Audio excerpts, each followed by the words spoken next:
Howdy,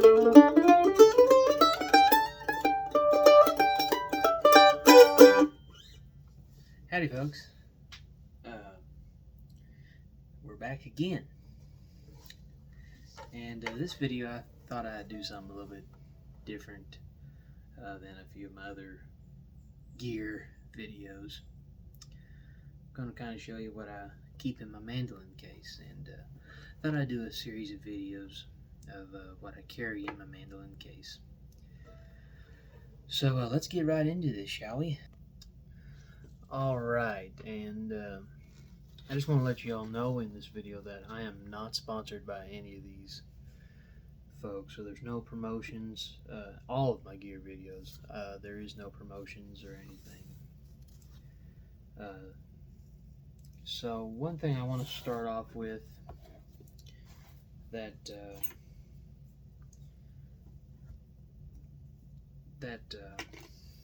I just kind of want to start off with, at least anyway, is something that I keep just in my mandolin case. I kind of keep it some in the other cases, but this is just for the mandolin.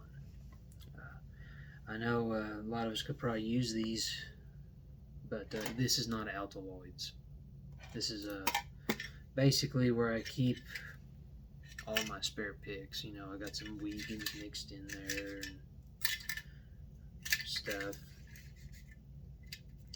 And that's where I keep all my spare picks in the case. I got one floating around here in one of the latches. And kind of give you all an idea. This is an Eastman case that came with the mandolin. Super nice case.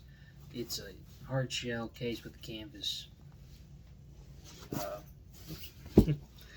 with a canvas outside. Don't know if I can get this to cooperate or not, but this compartment's where I keep the picks. The other compartment just kind of stays empty and stuff. As you can tell, I put, when the mandolin's in there, it's strapped in. You take it out, and the case came with one of these covers to put over it. It's a really nice case. Everything's nice and soft where the mandolin goes, and it stays pretty sturdy. I mean, it does kind of, it doesn't really move around a lot, even with it doesn't really move around a lot. I mean, outside you have to literally make it move. Even when it's strapped in, you really have to work it, so it ain't gonna go nowhere. And probably one of the most secure cases I've ever used. It's zipped, it snaps, and it magnetizes, so it's one thing I like about it. But back to this, and then the one thing I love about D'Addario is their Humidipacks. I've had this in here probably going on 2 years now, and when I first start feeling it go grainy, I change them. These are the best thing for humidification. I'm glad I started doing that in all my guitars and all my mandolins. Well, I only own one mandolin, so. And I have my warranty thing in there for it. I keep my strap on the mandolin at all times. A lot of people don't do that. I do that personally. This is a Legato or Lakota leather strap. This is a Elkide strap. The most comfortable strap. It does have some stretch to it, and I've had to adjust it over time. But best strap I've ever had, no doubtably. And my pick, I keep in my mandolin all the time. The main pick that I use is a blue chip. The other picks just stay in there, and I don't always take the spare picks with me. A lot of times, being as I've gone straight blue chip, but mainly sometimes I'll take these out, especially the Wiegans and the fake tortoiseshell one. I'll take them out and leave them here in my studio here, and for recording and sometimes other YouTube videos. Because sometimes I occasionally do play the Wiegans and the fake tortoiseshell one quite a bit. I don't play the tortoiseshell very often. Usually, if I do, it's recording stuff or anything like that in particular. It usually just stays right here on my table. But I have been starting to take it with me, and that's pretty much it as far as the stuff. I'm gonna have to go get some more strings, but some new strings I've been trying out on the mandolin, and have really gotten to like them. It's the only Diodario string that I've liked, and I'm not a huge fan of Diodario strings. I just don't. I don't really like the tone that they get a lot of times, but these particular mandolin strings have been my favorite. I've tried them on the guitar. I just can't like them. I don't like the feel of them. I don't like the tone of them, especially on the G string. I notice. To me, it sounds dull, like an old pair of strings, and I just can't stand it. I like my strings to ring out and sound like a brand new pair of strings. Just me personally. The Diodarios, at least for guitar and mandolin, when they're brand new, like Phosphor Bronze or 80/20 Bronze, they tend to have more of a dead string sound as they break in, as opposed to brand new out of the box. And I like that brand new string sound. But these Diodario Nickel Bronze strings, these are medium gauge. I normally use lights. I want to try the light gauge because that's what I'm used to playing. But really have been impressed with the medium gauge, so I don't know. I may stick with that. Really impressed with these strings. I'm a little skeptical about putting them on a guitar. I may eventually, but thus far I've really liked them on the mandolin. And the reason why I've switched to them instead of what I normally used, I'm a big Elixir fan.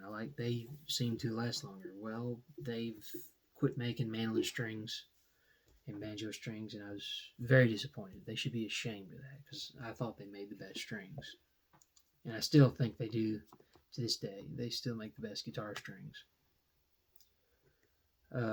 The only complaint I had with them was that you could only get 80/20, and I liked Phosphor Bronze in the light gauge for mandolin at least. But these have probably been my second favorite. These Diodario Nickel Bronze. They've really stood out to me and lasted a long time. I've had these on for, I don't know, a month and a half now, and they still sound pretty new. Still sound pretty good. They're starting to wane a little bit. I need to look into another pair, but as long as they last me a month, I'm pretty happy with that. I'm tickled to death with them. And another thing about this that I keep in my case, at least for this year, is the extra storage compartment up here at the top. I don't use this much very often. I may throw in a notepad or a notebook every once in a great while. But one thing I like about this case is it's been durable. They've been very durable. Now, they're not flight approved or nothing, or waterproof or nothing. But for what I'm doing, it does the job. It's had a lot of road wear. It's got a couple of holes coming in at the bottom. And it does have a strap, but I've had to jimmy rig it a little bit with a clip here and down there, kind of jimmy rig it. The adjustment deal is about tore off, so it's seen some better days.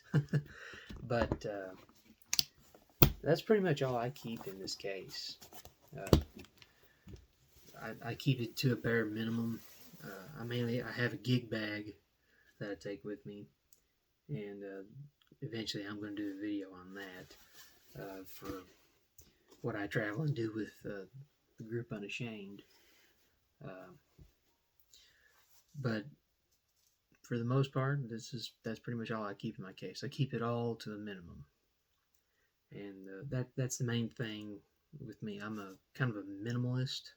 The less stuff I keep in here, the less apt I'm having to keep up with. That's why I have a gig bag. I may keep an extra pack of strings in here at the most cluttered I get. But for the most part, just spare picks and a deal. And I also keep a D'Addario tuner, the electronic one, the little small one on the headstock of my mandolin at all times. It just stays on the mandolin no matter what. And that's pretty much it as far as the gear that I have in the case. And that's, like I say, the only other thing I might keep in there that I don't have is an extra pair of strings. And I used to keep set lists and in there, but that got to be in a hassle, and anymore we don't. If I do get a set list, it's probably with the other guys, because I don't keep up with that anymore. So, and that's pretty much it for the gear. So, thank you all for watching. I hope that kind of answers a lot of questions about what kind of gear I keep in my case. So, thank you all for watching, and maybe we'll see everybody, each and every one of you, down the road. Thank you.